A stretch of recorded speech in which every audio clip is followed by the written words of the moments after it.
नमस्कार, capital TV Uttar Pradesh की special story देख रहे हैं आप और मैं हूं आपके साथ दिव्या सिंह। देश के अंदर पड़ोसी देशों से घुसपैठ नासूर बनने की ओर है। बाहरी नागरिकों के भारत में अवैध रूप से बसते जाने का संकेत दे रहे आंकड़े और अनुमान चौंकाने वाले होते हैं। बांग्लादेश और म्यांमार जैसे देशों से हो रही घुसपैठ भारतीय नागरिकों के हितों और हक को हड़पने का सबब बन गई है और देश के लिए खतरा भी है। गौर करने वाली बात यह है कि एक देश से दूसरे देश जाने और वहां से आने के लिए कुछ कानूनी प्रक्रिया अनिवार्य है। अगर नियमों को ताक पर रखकर कोई एक देश से दूसरे देश आता है तो वो कानून की नजर में अपराध है। देश की सरकार लगातार अवैध तरीके से घुसपैठ पर सख्त है, लगातार नजर भी बनाए हुए है। बावजूद इसके देश में अवैध घुसपैठ जारी है। हालांकि इसके खिलाफ तगड़ा एक्शन भी देखने को मिल रहा है और इन पर लगाम लगाने की भरपूर कोशिश भी हो रही है। भारत के लिए नासूर बन चुका है घुसपैठ, देश की सुरक्षा के लिए बना बड़ा खतरा। यूपी के कानपुर में पुलिस की बड़ी कार्रवाई, बांग्लादेशी महिला के साथ 3 को दबोचा। सीएम योगी के आदेश के बाद यूपी पुलिस लगातार एक्शन मोड में रहती है। अलग अलग मामलों में एक्शन देखने को मिलता है। वहीं देश में बढ़ रहे घुसपैठ को लेकर भी यूपी पुलिस अलर्ट पर है और लगातार इनको ढूंढ कर दबोचने का काम कर रही है। वहीं कानपुर पुलिस ने 3 महिलाओं को गिरफ्तार किया है। इनमें एक महिला बांग्लादेशी है जो अवैध रूप से भारत में रह रही थी, यानी बिना पासपोर्ट और वीजा के। वह 6 साल पहले भारत की सीमा में घुसी थी और तब से नाम बदलकर कानपुर में रह रही थी। इस मामले की जानकारी केंद्रीय एजेंसियों को भी दे दी गई है। कल्याणपुर थाना पुलिस ने बताया कि एक बांग्लादेशी महिला को गिरफ्तार किया गया है जो बिना पासपोर्ट और वीजा के यहाँ रह रही थी। इसके साथ ही कोलकाता और दिल्ली निवासी 2 अन्य महिलाओं को भी पकड़ लिया गया है। उन्होंने बांग्लादेशी महिला को आश्रय दिया था और घर का काम करवाती थी। बांग्लादेशी महिला का नाम नजमा है। वह पूजा बनकर 6 साल से कानपुर में रह रही थी। कल्याणपुर के पुलिस आयुक्त के अनुसार संबंधित एजेंसी को इस मामले की जानकारी दे दी गई है। जांच पड़ताल की जा रही है। 2 महिलाओं को बांग्लादेशी नागरिक को रखने के अपराध में भी गिरफ्तार कर लिया गया है। वहीं पूछताछ में पता चला कि रीना नाम की महिला पति को छोड़कर काफी समय पहले कानपुर आ गई थी। यही उसकी मुलाकात ज्योति से हुई। इसके बाद दोनों साथ रहकर घरों में काम करने लगी। रीना को कुछ समय पहले नजमा उन्हें सड़क पर टहलते हुए मिली। चूंकि वह बंगाल की रहने वाली है, ऐसे में बंगाली भाषा में बात कर नजमा के बारे में जानकारी कर उसे आसरा दे दिया। फिलहाल पुलिस को ये जो कहानी बनाई गई है यह पच नहीं रही है, इसलिए तीनों के बारे में और जानकारी जुटाई जा रही है। वहीं नजमा का कहना है कि 6 महीने पहले वह भारत की सीमा में छुपते छुपाते आई थी और तब से वो यहीं रह रही है। फिलहाल पुलिस को उसके पास से कोई सरकारी दस्तावेज नहीं मिला है। हालांकि पकड़ी गई अन्य 2 महिलाओं के पास से pan card, dependent ID card, PNB ATM card, 3 visiting card के साथ अंगूठी और 5 मोबाइल फोन भी बरामद हुआ है। इस तरह की ये कोई पहली घटना नहीं है जहां बांग्लादेशियों को गिरफ्तार किया गया हो। इससे पहले मार्च 2024 की बात है, कुशीनगर के कस्या से गिरफ्तारी हुई थी। नगर में 4 वर्ष से अवैध रूप से रह रहे बांग्लादेशी नागरिक मामून सरकार सामान्य व्यक्ति की तरह रहता था। वे नगर के रामकोला रोड स्थित एक दुकान पर फ्लेक्स बोर्ड का काम करता था। वह नगर के दीनदयाल नगर में काफी दिन तक रहा। उसके बाद खोराबर गांव में रहने लगा। वह फ्लेक्स बोर्ड बनाने के काम की वजह से नगर के अधिकांश लोगों से घुल मिल गया था, लेकिन जहांगीर को छोड़ किसी को पता नहीं था कि बांग्लादेशी नागरिक अवैध तरीके से कस्या में रह रहा है। पुलिस को भी 4 साल बाद इसकी भनक लगी। बांग्लादेश के मुरादनगर जिला कुमेला प्रभाव ढाका निवासी मामून सरकार कस्या के पंडित दीनदयाल उपाध्याय नगर निवासी जहांगीर अंसारी के साथ जुड़ा हुआ था। ये रामकोला रोड पर स्थित मीडिया पॉइंट एडवर्टाइजिंग की दुकान पर शाइन फ्लेक्स बोर्ड का काम करता था। बांग्लादेश निवासी युवक जहांगीर के घर में काफी दिनों तक रहा। उसके बाद वह खोराबर पतिया में सरफराज के घर रहने लगा। वहां से रोज दुकान में काम करने आता था। उसके पास वीजा और पासपोर्ट दोनों था, लेकिन 2020 में ही एक्सपायर हो गया था।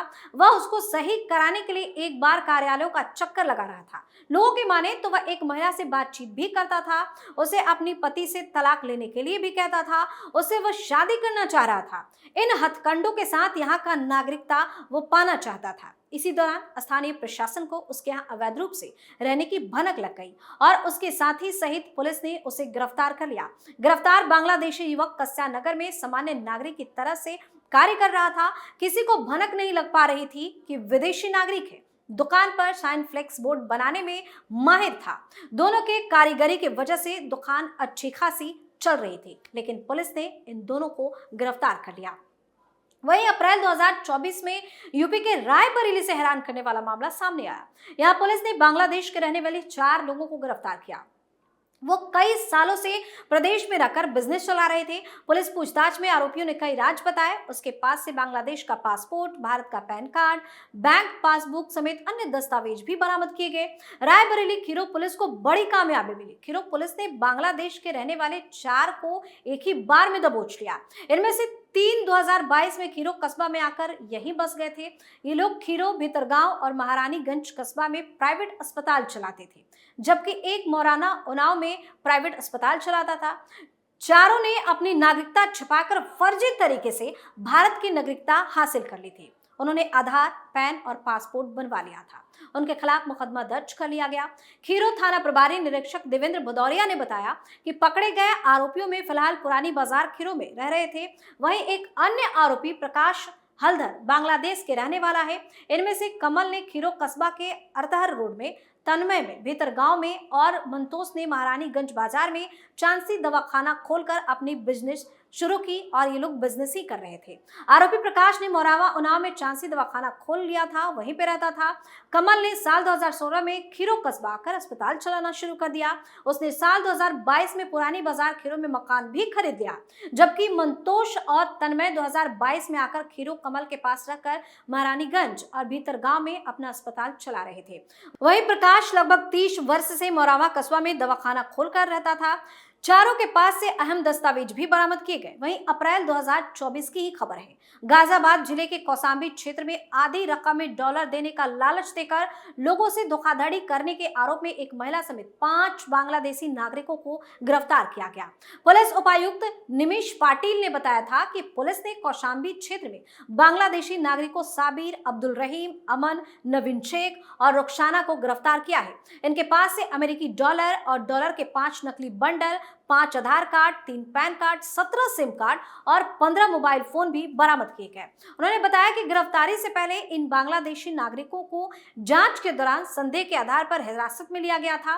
तलाशी के दौरान पुलिस को उनके पास से कुछ बंडल मिले थे। वे कोरे कागजों के बंडल थे जिनके ऊपर और नीचे डॉलर लिखे हुए थे। पाटिल ने बताया कि यह गिरोह भोले भाले लोगों को विश्वास में लेते थे, फिर आधी कीमत पर डॉलर देने का लालच देकर उन्हें ठगने का काम करते थे। वही ठग वारदात के बाद दूसरी जगह चले जाते। इन दिनों वे कौसाम्बी थाना क्षेत्र के भुआपुर गांव में किराए के मकान में रहते थे। इससे पहले वो बुलंदशहर जिले के सिकंदराबाद कस्बे में रहते थे। गिरोह ने विभिन्न शहरों में 100 से अधिक निर्दोष और भोले भाले लोगों को ठगा है। पाटिल ने कहा कि पुलिस पकड़े गए बांग्लादेशी नागरिकों के उन दस्तावेजों की वैधता की भी जांच कर रही है जिसके आधार पर वे भारत में रह रहे थे। तो इस तरह से यूपी पुलिस इन घुसपैठियों को लेकर भी एक्शन मोड में है और लगातार इनको गिरफ्तार कर जेल भेजा जा रहा है। वहीं इनसे पूछताछ में कई चौंकाने वाले खुलासे भी होते हैं जो हैरान कर देने वाले होते हैं। इस स्पेशल स्टोरी में फिलहाल के लिए इतना ही। देखते रहिए कैपिटल टीवी उत्तर प्रदेश। नमस्कार।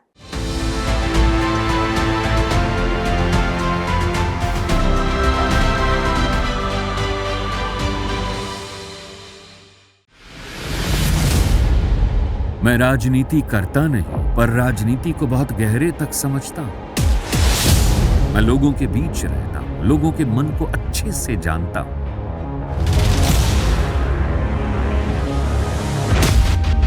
पब्लिक और पॉलिटिक्स की हर नब्ज को खूब पहचानता हूं। संघर्ष की सियासत से सत्ता के सिंहासन तक मैं हर खबर से खरा सच निकालता हूं। ना कोई दौड़, ना कोई race. Capital TV, Uttar Pradesh.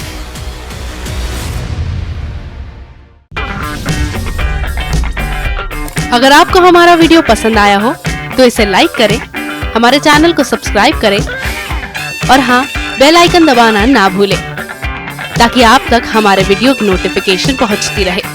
आप अपना सुझाव हमें कमेंट बॉक्स में दे सकते हैं। हमारे साथ जुड़ने के लिए शुक्रिया।